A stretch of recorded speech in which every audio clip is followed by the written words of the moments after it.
خوش آمدید۔ آئیے سنتے ہیں آج کی کہانی۔ یہ بہت پرانی بات ہے جو مجھے صحیح طرح یاد تو نہیں، البتہ یہ ضرور یاد ہے کہ ہمارا گاؤں چیک 136 کے نام سے مشہور تھا۔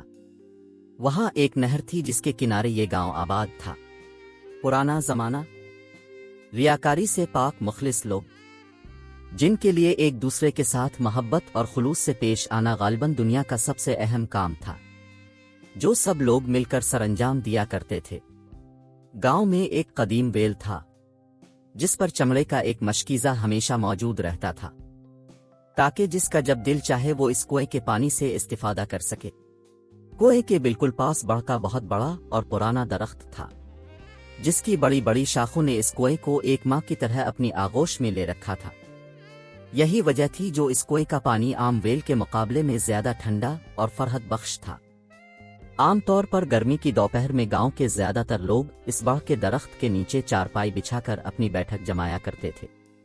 بچے پاس کھیلا کودا کرتے تھے، عورتیں کنویں سے پانی بھرتی، غرض ساری دوپہر خوب رونق میلہ لگا رہتا۔ مجھے اچھی طرح یاد ہے ہفتے کے کسی بھی ایک دن اس کنویں کے قریب کوئی جانور ذبح کیا جاتا تھا، کبھی بیل، کبھی بکرا اور کبھی گائے۔ یہ اہتمام گاؤں کے قصائی کی جانب سے ہوتا، جس کا اعلان صبح مو اندھیرے ہی گاؤں کی مسجد میں کر دیا جاتا تھا۔ لہذا جسے بھی یہ گوشت خریدنا ہوتا وہ قصائی سے پہلے ہی رابطہ کر کے اپنی بکنگ کرا لیتا۔ ایسی اور بھی بہت ساری میری چھوٹی چھوٹی یادیں جو اسی گاؤں سے وابستہ تھیں۔ بچپن کے خوبصورت دن جو ہم نے اس کنویں کے قریب چھپن چھپائی کھیل کر گزارے، نہ کوئی ڈر اور نہ کوئی خوف، ایک پرسکون سا ماحول جو ہمیں ہمیشہ اپنے حصار میں لیے رکھتا۔ پھر شاید ہمارے گاؤں کے پرسکون ماحول کو جیسے کسی کی نظر لگ گئی۔ وہ جاتی گرمیوں کی ایک شام تھی جب چاچا کامران اپنے اکلوتے تانگے کے ساتھ گاؤں کے واحد لاری اڈے پر موجود تھا۔ آخری بس کچھ لیٹ ہو گئی تھی، ورنہ عام طور پر 8 بجے کے بعد وہ اڈا تقریباً پورا ویران ہو جاتا، مگر آج چونکہ ابھی تک بس بھی نہیں آئی تھی لہٰذا چاچا بھی وہاں واحد چائے کے کھوکے پر موجود تھا، اور پھر 7:30 پہنچ جانے والی بس 8:30 پونے 9 بجے آئے، جس میں اتفاق سے چیک 36 کا کوئی بھی مسافر موجود نہ تھا۔ چاچا نے جلدی سے گھوڑے کو گاؤں جانے والی کچی سڑک پر ڈال دیا۔ سارا راستہ ویران پڑا تھا اور ہر طرف ہو کا عالم تاری تھا، جو عام طور پر گاؤں میں سورج ڈھلتے ہی نظر آنے لگتا ہے۔ چاچا کامران گاؤں کی حدود میں داخل ہوا، اور پھر جیسے ہی وہ کنویں کے قریب سے گزرا پانی کی آواز نے اس کی توجہ اپنی جانب کھینچ لی۔ چاچے کو ایسا محسوس ہوا جیسے رات کے اس وقت کسی نے کنویں میں زور سے مشکیزہ پھینکا ہے۔ چاچا رک گیا، تجسس اسے کنویں کے مزید قریب لے گیا۔ وہ شاید دیکھنا چاہتا تھا کہ اتنی رات گئے کسے پانی کی ضرورت پیش آئی جو وہ کنویں تک آ گیا۔ گاؤں کے لوگ جانتے ہیں کہ وہاں مغرب ہوتے ہی سیاہی چھا جاتی ہے، مگر کنویں کے قریب پہنچ کر چاچا حیران رہ گیا کیونکہ وہاں دور دور تک سناٹا طاری تھا۔ کنویں کے نزدیک تو دور دور تک کوئی بندہ بشر نہ تھا، لیکن سب سے زیادہ حیران کن بات یہ تھی کہ کنویں پر مشکیزہ بھی موجود نہ تھا۔ اس نے گھبرا کر تانگا واپس سڑک پر ڈالا اور پیچھے دیکھے بنا تیزی سے دوڑا دیا۔ صبح کی روشنی پھیلتے ہی چاچا کا رات والا خوف قدرے کم ہو گیا، مگر پھر بھی اس نے یہ واقعہ چوک پر بیٹھے تمام لوگوں کو سنایا۔ شاید کسی نے اتنا قابل نہ جانا، مگر اس کے بعد کچھ ایسے حالات و واقعات رونما ہوئے جس نے یکدم ہی گاؤں کی فضا میں خوف کی لہر دوڑا دی۔ آہستہ آہستہ لوگ اس کنویں کے پاس جانے سے ڈرنے لگے۔ وہ بچے جو کنویں کے قریب کھیلتے تھے اب مائیں ان کی فکر کرنے لگیں، کیونکہ اکثر ایسا ہوتا کہ کوئی نہ کوئی بچہ ڈر جاتا تھا۔ دوڑتے بھاگتے بچوں کو ایسا محسوس ہوتا جیسے ان کے درمیان کوئی اور بھی دوڑ رہا ہے۔ کبھی پیچھے رہ جانے والے بچوں کو ایک سایہ سا دکھائی دیتا اور وہ ڈر جاتے، مگر وہاں شام کے وقت ہم جیسے نوجوانوں کا کھیل چھپن چھپائی جاری رہتا تھا، کیونکہ ہم میں سے تقریباً سبھی خود کو بہت بہادر سمجھتے تھے۔ جیسے ہی عصر کی نماز ہوتی ہم 8-10 لڑکے اکٹھے ہو کر کنویں کے قریب پہنچ جاتے، اور پھر مغرب تک خوب کھیل جمتا۔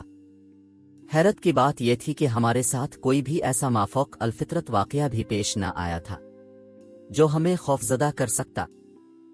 ہم میں سے اکثر لڑکے تو کنویں سے وابستہ کہانیوں کو من گھڑت قرار دیتے۔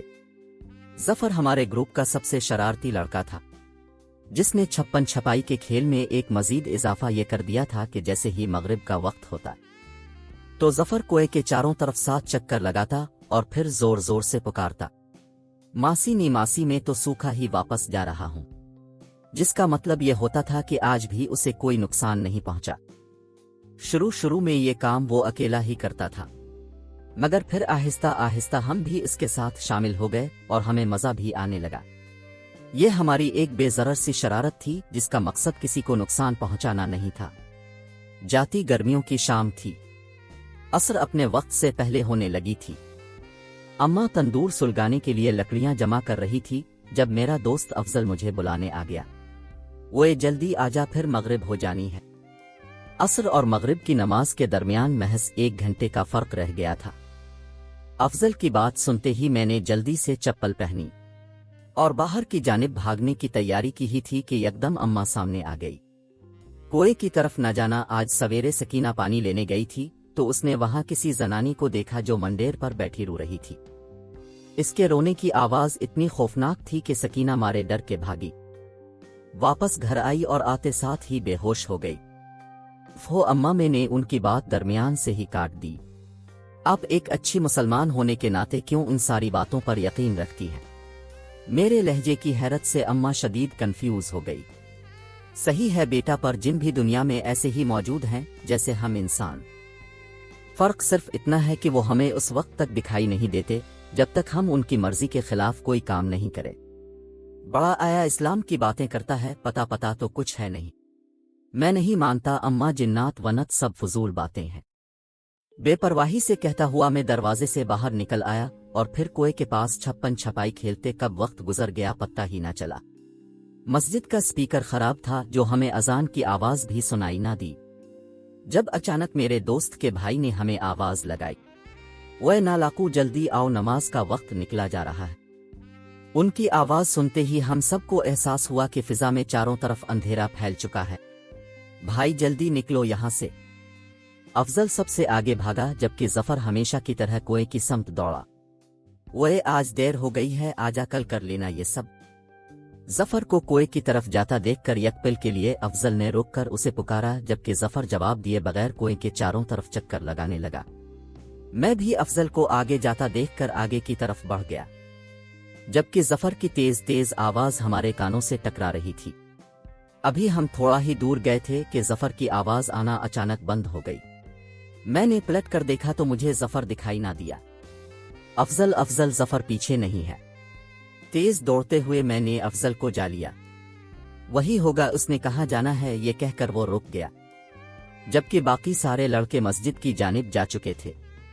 अभी हमने इतनी ही बात की थी कि जफर की लर्जा खेज चीख हमारे कानों से टकराई, जिसे सुनते ही हमारे तो कदमों तले से जमीन निकल गई। इसे क्या हुआ? हम सब इस जानिब दौड़े। हमने देखा सामने जमीन पर जफर बिल्कुल साकित पड़ा था, जैसे इसके जिस्म में तो जान ही ना हो। अरे ये तो मर गया है, मेरे एक दोस्त ने उसे बोला। नतीजा यही अखज़ किया क्योंकि इसका रंग इस समेत लट्ठे की मानिंद सफेद पड़ चुका था, ऐसे जैसे किसी ने इसके जिस्म का सारा खून निचोड़ लिया हो। हमने आगे बढ़कर उसके दिल की धड़कन सुनी जो आहिस्ता आहिस्ता चल रही थी।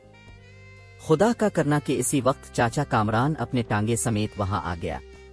ओए लड़कों, इतनी रात गए यहाँ क्या कर रहे हो? ये कहते हुए वो हमारे करीब आ रुका। जफर बेहोश हो गया है चाचा। ये सुनते ही चाचा नीचे उतर कर आ गया और इसे हिलाया जलाया। फिर हम सब की मदद से टांगे में डालकर तेजी से गांव के वाहिद हकीम के दरवाजे पर जा पहुंचा। इसी वक्त जफर के तमाम घर वाले भी वहां आ पहुंचे। बज़ाहिर जफर में जिंदगी के कोई आसार न थे। उसकी गर्दन पर मौजूद उंगलियों के निशान ऐसे थे जैसे किसी ने इसका गला दबोचा हो, लेकिन चूंकि हम में से किसी ने कुछ नहीं देखा था इसलिए हम खामोश ही रहे। क्या हुआ इसे? हर शख्स का एक ही सवाल था। अरे हम कुछ नहीं जानते। हम सब का भी एक ही जवाब था। और फिर हकीम साहिब की कोशिश और घर वालों की दुआएं रंग ले आईं। जफर को 3 रोज के बाद होश आ गया, मगर इस तरह के कई दिनों तक वो खाना पीना और बोलना सब भूल गया। इसकी इस हालत ने हमें इतना खौफजदा किया कि हम में से किसी ने इस दिन के बाद कुएं की तरफ जाने की जुर्रत न की। मगर हम ये जानना चाहते थे कि जफर को ऐसा क्या हुआ जिससे वो खौफजदा होकर 3 दिन तक बेहोश रहा, और ये बात सिवाय जफर के कोई ना बता सकता था, जिसके लिए इसका मुकम्मल सेहत याब होना जरूरी था। 2 दिन बाद ज़फ़र इस काबिल हो गया कि कॉलेज और मदरसे जाने लगा। अब हम सब इस इंतज़ार में थे कि वो कब सारी बात हमें बताएगा, और आखिर वो दिन भी आ गया। इस दिन कॉलेज से वापसी के बाद हमारा इरादा नहर पर जाकर नहाने का था, और हमारे इस प्रोग्राम में अभी तक ज़फ़र शामिल ना था। जब घर वापसी पर मैंने इससे पूछा हमारे साथ नहर पर जाओगे, तो कहने लगा नहीं, मुझे घर जाना है। वो थके लहजे में कहता आगे की जानिब बढ़ा तो मैंने इसे जाकर रोक लिया। क्या बात है, ऐसा कब तक चलेगा यार? अब भूल भी जा जो सब कुछ तेरे साथ हुआ। आजा वापस अपनी जिंदगी की तरफ। कैसे भूल जाऊं मैं? उसने रुक कर मेरे चेहरे पर एक नजर डालते हुए गहरी सांस ली। वो चेहरा, वो आंखें, वो मैं कभी नहीं भूल सकता। ये कहते हुए मारे खौफ के ज़फ़र को तो जैसे झरझरी सी आ गई। कौन सा चेहरा, कौन सी आंखें? वो परत दर परत खिल रहा था, और मैं चाहता था कि इस शाम के हवाले से होने वाली वो हर बात उगा दे। इसी औरत का चेहरा। जानते हो, इस शाम तुम लोगों के मना करने के बावजूद मैं कुएं का चक्कर लगा रहा था, तो यकदम वो औरत मेरे सामने आ गई, जिसके चेहरे पर नाक सिरे से गायब थी। उसका चेहरा इंतहाई खौफनाक और डरावना था। लाल सुर्ख आंखों के साथ वो मुझे घोर रही थी, ऐसे जैसे मुझे कच्चा चबा जाएगी। उसे देखते ही मेरी आवाज बंद हो गई। मैं मासी हूं और आज तुम सूखे वापस नहीं जाओगे। मेरे खामोश होते ही वो आहिस्ता आहिस्ता मेरी जानिब बढ़ी थी। मैंने बहुत कोशिश की कि भाग जाऊं या तुम लोगों को आवाज देकर रोक लूं, मगर जाने कैसे मेरा जिस्म बेजान हो गया। शायद खौफ ने मुझे मुंजमद कर दिया था। मेरे हल्क से आवाज कतई गायब हो गई थी। तुम रोज मुझे पुकारते थे ना, लो देखो आज मैं आ गई। ये कहते हुए वो हंसी थी, और उसके दांत इस कदर खौफनाक थे जिसका तुम अंदाजा नहीं कर सकते। मुझे जाने दो, मैं कहना चाहता था मगर कह ना पाया। उसने आगे बढ़कर मेरी गर्दन दबोच ली। अपने गीले हाथों से वो मेरी गर्दन दबा रही थी। अचानक तुम लोगों की आवाज मेरे कानों से टकराई। तुम मुझे पुकार रहे थे।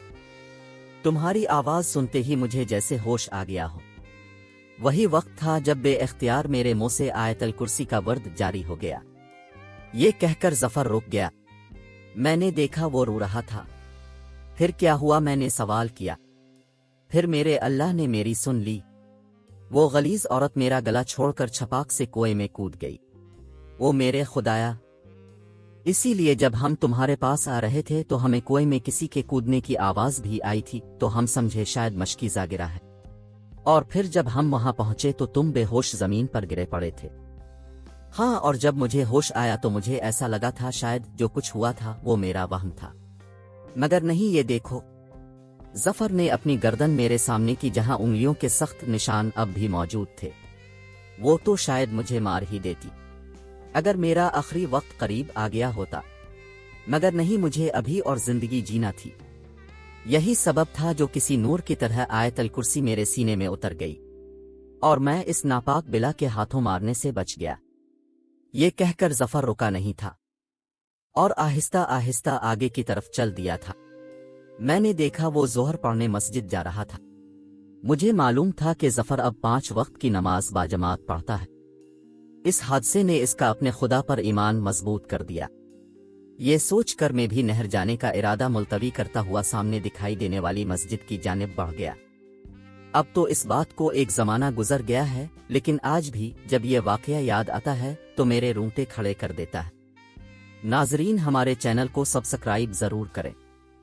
अगली वीडियो तक के लिए खुदा हाफिज।